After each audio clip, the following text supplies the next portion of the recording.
Incroyable. Poutine envoie ses avions de guerre pour escorter Ibrahim Traoré, voici pourquoi.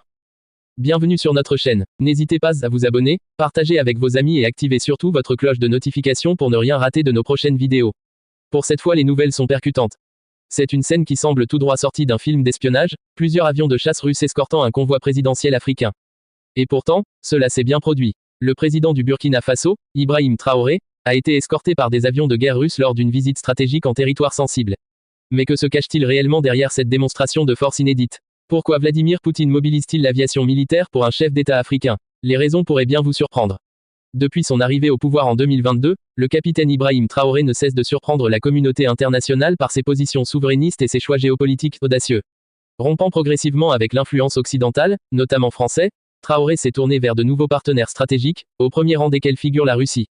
L'escorte aérienne n'est pas seulement symbolique. Elle représente une déclaration forte, la Russie considère le Burkina Faso comme un allié stratégique dans la recomposition des équilibres en Afrique de l'Ouest.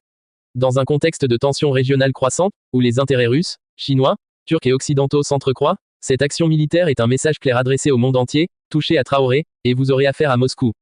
Mais ce geste spectaculaire n'est pas uniquement militaire. Il s'agit aussi d'un coup de communication politique. En montrant sa proximité avec Poutine, Traoré renforce sa stature de leader panafricain, capable de s'émanciper des anciennes puissances coloniales et de bâtir de nouvelles alliances, basées sur le respect mutuel et la souveraineté.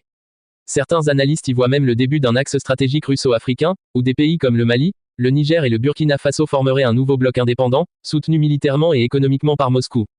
Alors, s'agit-il d'un simple geste de courtoisie diplomatique? Ou sommes-nous en train d'assister à la naissance d'une nouvelle ère géopolitique? Vous voilà donc à la fin de cette vidéo, merci de l'avoir suivi, n'oubliez pas de liker et de vous abonner ensuite. Partagez surtout avec vos amis. À très bientôt pour une autre vidéo.